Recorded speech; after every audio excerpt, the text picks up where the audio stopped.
So hi there, everybody. Thank you so much for joining us. My name is Robert John Torres, and I'm on the programming team here at Outfest.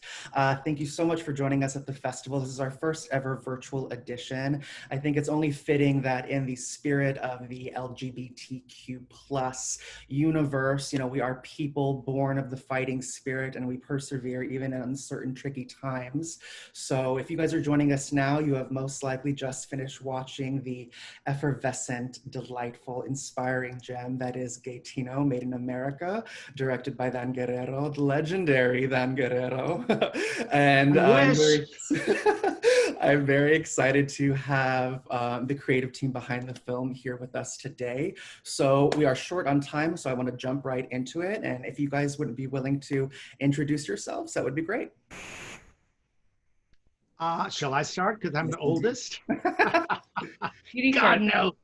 All right. I'm Dan Guerrero, and I am the writer and performer in Gaytino, Made in America. And with me today is Linda Morel, who is my executive producer and my champion and my angel from the beginning to the bitter end. And here she is still alive. And I had two Lindas. I had Linda Mendoza and Linda Morel, two Chicanas at the helm as executive producers, and they made it happen. And it never would have happened without them. So Linda Mendoza is working today, but Linda Morel is with us. Thank you so much for joining us, Linda. Oh, thank you. Longtime friend of Dan's and longtime, he says champion, but I say fan. And I executive produced this piece, traditionally a TV producer, dabbled in some film, but this was really a labor of love, really, truly a labor of love. I think you can really feel that in the piece, as soon as it starts, these like scenes of backstage, there's this idea of like the excitement of a theatrical performance. And you can really feel that just like purity of joy and like a life well lived really beating in the film. But I want to go all the way back to 2006, which was, from my understanding, where the piece started at the Center Theater Group, shown at the Kirk Douglas. It was a solo show. Can you talk, Dan, about the kind of early genesis of the piece, where your mind was, why you were wanting to tell what is essentially your life story, really? It is. It's multi-layered, really. The truth is, I had started as a musical performer. I grew up in East LA. I started as a musical performer in New York in 1962. I was 21. And I did that for a good many years. And then I kind of got off the track of performing for 40 years. I was a theatrical agent on Broadway. They've seen the film, so they know the trajectory. But I always thought one day I would return to being a musical performer, thinking, oh, I'll be that crotchety old next door neighbor that's just a pain in the butt, and I'll be funny and I'll be flawless. And so, but I had a very busy career, thank the universe, on producing, directing, etc. So I never really had time. And then I turned 65 and my career came to a screeching halt. It was like someone unplugged my phone. We had phones in those days. And I thought, well, I'm 65, which in Hollywood is like, I mean, unless you're Meryl Streep. And I'm like, well, I'm not dead, there's a whole country out there. And so I actually started to produce and direct live events, lots of things at the Kennedy Center and all over the country. And in the middle of it, the word Gaytino came to me. First thing was the word. And I was watching television, as most Chicanos or Latinos do. Where's a Latino? Where's a Latino? Takes place in LA, no fucking Latino. Can you say fucking on Zoom? And so and then all of a sudden, it was a time when there were gay characters springing up, especially on sitcoms. Lots of them. And of course, I was thrilled, but I thought, oh my God, could I have guessed that gays would step forward in the media in a positive way before Latinos even, So then the word came to me and I thought it was damn clever. So I registered it, and then I didn't know what to do with it. And I thought, well, since my career is not happening, I always wanted to perform. I'm not going to sit on the bench with 5 other old Chicanos to say 2 lines in a sitcom. That's why I wrote a solo show. I was 65. I had never written a play. I had not performed on stage in 35 years since an off-Broadway show in New York. So it made perfect sense to me to write a show. And I did. And because of friends, and that's the truth, the love you're talking about is real. As soon as I wrote it, people started to book in theaters just because they knew who I was and the title. They didn't even ask for the script. And I started to do the show all over the country, trying it out. Friend Diane Rodriguez, who we recently lost, the original director of it, and it took off. And so I did it all over the country for many years, but only 2 or 3 times. You know, people think, gee, he's been performing it for 10 years. He should know the words by now. But I was only doing it 2 or 3 times a year because I was producing and directing it. It came back. And Linda saw it, I think, at the very first reading, and God bless her, she was like, this boy needs help. So she, like so many friends, just shepherded all these years. I'm telling you, people kept coming back to see it and bringing friends. When we went to film it, it was friends at grant positions of giving grants that gave me grants, because the traditional was not working, trust me. But people who knew me and knew the show. And then we did a crowdfunding campaign, and it was hugely successful. We made like $30,000 over what our projected, what we hoped to. But it was friends. Linda brought in friends that didn't even know me, but loved her and did her favors behind the cameras, behind the scenes. It was all friends. So if you feel the love, trust me, it is genuine. I must have done something fabulous in a previous life to have earned this, because not so good this time around. But you know, la-di-da. That's the long story of the show. Linda, can you talk about when you first encountered Dan and this piece of work, and sort of what drew you to kind of wanting to be, you know, somehow a part of this, you know, lovely little package, and, you know, what was going through your mind at that time? Well, when I first met Dan, actually, it was on the Alma Awards. We did the Alma Awards, and he was, I think, Dan, it was in the talent department, if I'm not mistaken. I produced the live event portion that year. They had a live event and a TV. But a friend of a friend hired me to come in and basically assist Dan in his department.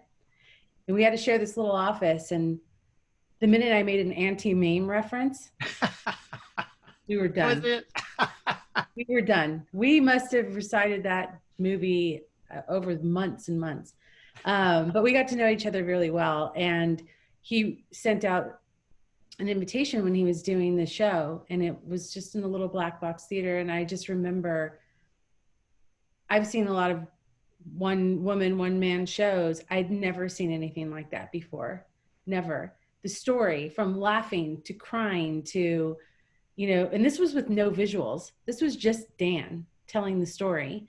And to make that much of an impact at that very, very infantile stage of this production was so impactful that it stayed with me for years. And then I would go back every, you know, year or two when he would be doing it locally, and he would add something more. And then there was, you know, there was some visuals, and there was the music had changed a little bit, and he'd sharpened a lot of the jokes and sharpened a lot of those moments. And the story never got old. It just never got old. And then one day my brother said to me, you know, I took him to see it, and he was blown away.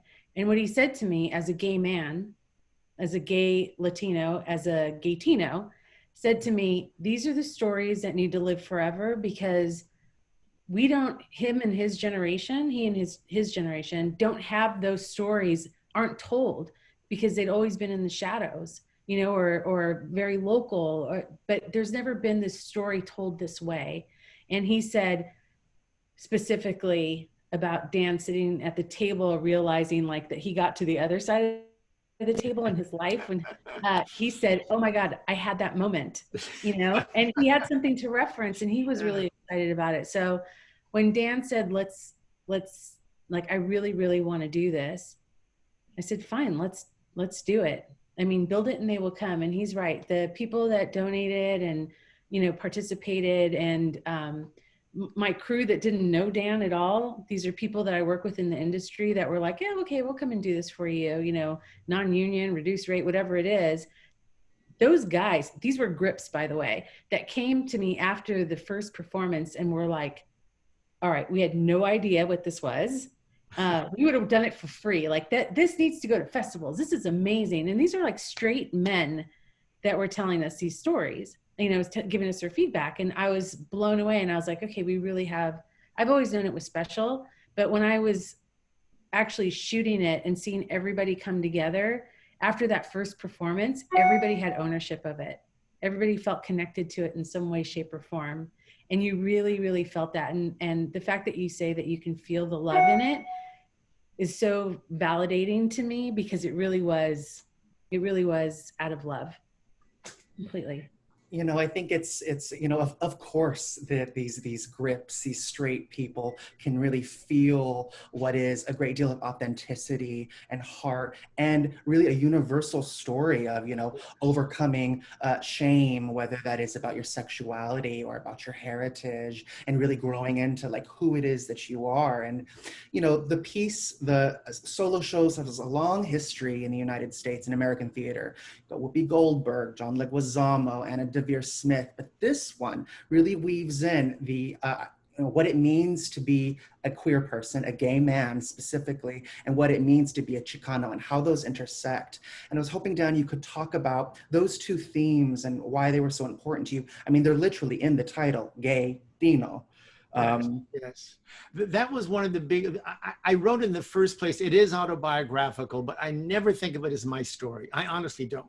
You know, I'm just merely the conduit. I'm telling you what it was like to be a gay Chicano. Well, there's no Chicano word at that time in use in East LA in the 50s. You know, what was New York like as a gay man in the early 60s? I mean, I was there. And sadly, because of the AIDS crisis, we lost a lot of people. So there aren't many my age, you know, stories my age. I'll be 80 in October. So, and I'm hanging on by a thread. So, you know, so it was important for me to preserve those stories and to celebrate both Mexican-American Chicano history and the gay experience as I lived it. Because if I heard one more 22-year-old gay boy go, you couldn't hold hands in New York in the 60s? No, schmuck. No. We were in the shadows in the 60s. I mean, I you know, maybe they heard of Harvey Milk. That's as far as they want to go too many times. I know I'm generalizing, but what the hell do I care? So it was important to celebrate those two worlds. So actually how I started the show is, because as you might get, it's storytelling. It's all storytelling. Every single story, I swear, is absolutely true as I tell it. I didn't have to embellish anything.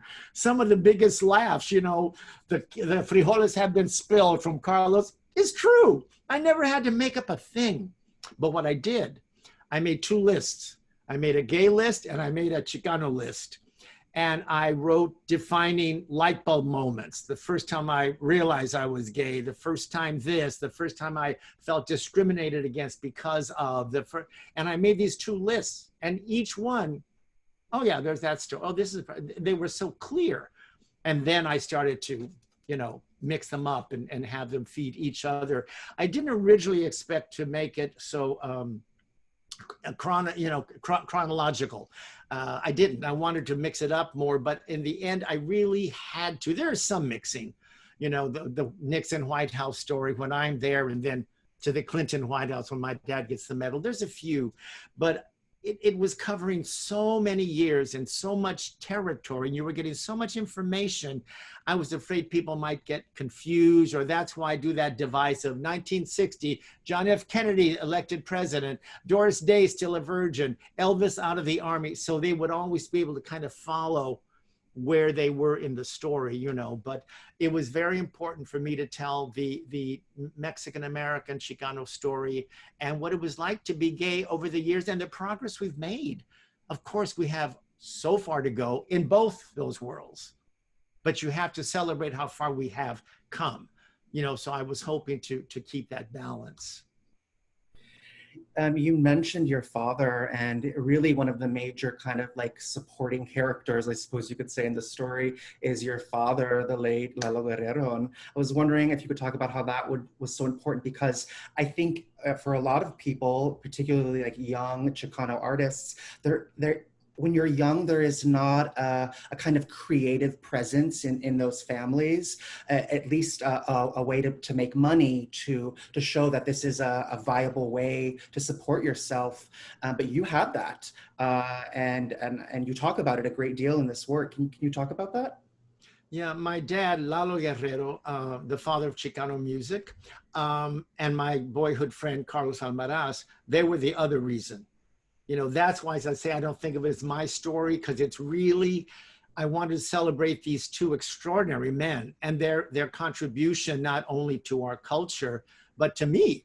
You know, those were two gigantic forces. You'd have think I'd have turned out better. I mean, these two were really something. And I wanted to celebrate them, you know. And I thought it was important, again, for our young Mexican Americans to know our heroes. You know, they don't know. A younger generation probably never heard of Lalo Guerrero, but they should know who he is and who he was and what his contribution was. You talk to any Los Lobos, Linda Ronstadt, La Marisol, they revere him, you know, they revere him. Dolores Huerta says, you know, nobody was telling our stories but him, you know, especially in the 30s and 40s. If there was any Spanish language music or stories, they were Mexican, not Mexican American. He was a Mexican American. So he was singing about us. He became, as I call him, son, the musical historian of the people he loved so much. His music, he used to say, well, I only write about what I see, you know, but in doing that, he really painted a vivid portrait of the Mexican experience as he lived it. I picked it up kind of from the 50s to now. His career was in the 30s and 40s, and, you know, and that era. And Carlos, who was Mexican born, you know, he came here and suddenly he was Mexican American. And so it was his trajectory as well. So those two forces I wanted to really celebrate. So they're the thread through the entire piece, as you know, to the very end when I lose Carlos and then I lose Dad. You know, Linda, I'm interested if you could maybe talk about, you know, you guys have, it first existed as a stage piece and now is this film, and it's one thing to make a film, but it's another thing to get it out there. And I'm curious if you could talk about, this is undoubtedly in the distribution landscape is going to be considered niche because it's queer, because it's Chicano. And I was wondering if you could talk about, you know, the work that goes into something that, like, putting this out there. Well, this first stage was getting from the stage to film. Linda Mendoza, I'm sorry she can't be with us as well today, but she had said at one point that, because I was nervous, you know, how is that going to well, of course, many do it. Whoopi's done it. John Leguizamo's done it, but I'm neither of those two people. So I didn't know how it would transfer, you know. But she said that the very first time she saw it, also in a small venue, as did Linda Morel, she could see it cinematically because, as she put it, when you're watching something on stage, it's all a wide shot. You see the whole thing is a wide shot. And in film, you can get right in there, you know, when I'm in the hospital room with Carlos, you know, the camera's right there. So friends who have seen the show, bless them, 6, 7, 8 times, they come back and bring friends. They liked it even better on film. They liked it better in film. And that's a tribute to the Lindas. You know, they knew how to put it together, how to pull it together. But it was all theater people. You know, my set designer, Efren Delgadillo, is magnificent. I had directed a mariachi opera with a Vargas at the Valley Performing Arts Center, which is now the Soraya. And he was my set designer there. And I came up with an idea for that because it was kind of an intimate opera. And I used it for Gaytino, you know, where I had him build a little jewel box theater on a huge stage. So a solo show, you got to make it intimate, you know. So, but he's a theater set designer, you know, and the projectionist, she had only done theater. So actually it was really the two Lindas who really had television background. And of course, They brought in television people for the technical part. But all the creative folks were all my choreographer, Leti Ibarra. She's a stage person. They were all theater people, you know. And here's the pain in the butt, because there's so much music in it. And of course, I cleared everything. I did everything legally, but thus far I could only clear for film festivals, because they would let me clear. I wanted to clear for the whole world in perpetuity and on the planet Jupiter. And then they go, well, where is it going to play on Jupiter? You know, so you can't, you have to do it a bit at a time. So I did that. We made the deals, fine. But I do have a very prestigious distributor ready to go with it. So then I went to see about fees for that. Oh my God. I don't know if it's going to happen. And there's only 6 of those songs I need to clear, because all the other songs are my dad's. My brother and I own that catalog. But the others, the costs are prohibitive. I mean, they're so high. So I don't quite know how I'm going to make it work, but I guess I will. And actually, my original intent, would I love it to be on Netflix? Yeah. Would I love it to be on Amazon? Yeah. But the truth is, originally, I always thought of it as an educational entertainment for sure, but as an educational piece. I wanted to see in Chicano studies libraries and Chicano study courses. I wanted to be seen. LGBT, you know, I thought of it going into universities, you know. So that may be what happens. I mean, you know, financially, I just may not be able to do the other, but if you're doing it only for educational purposes, you know, maybe that is something I can handle. So I don't know. So it's kind of dangling in the air at the moment. Any ideas, Linda Morel? I think we keep doing what we have been doing, and I think it's going to land where it's supposed to land, where people can see it. And quite honestly, like I know your question was like, how do you get it out there, because it's queer, it's Latino, but in our current environment, culturally, a lot of eyes have shifted, right? They've shifted to our African American community. They've shifted to the LGBTQ, you know, transgender community. Like, there's been so much in just the last few months uprising where it's like, we're here, you know, like you have to pay attention now. And I think that with a project like this, that you have to pay attention now, because this is a story that you're not going to hear anywhere else. Quite honestly, you're not going to hear it. It does not exist anywhere. You know, gay uncle maybe telling you a little bit about the 70s or 80s, you know, in New York, but it's not documented unless it's a documentary about Stonewall or, you know, specific events that helped bring the LGBTQ community up.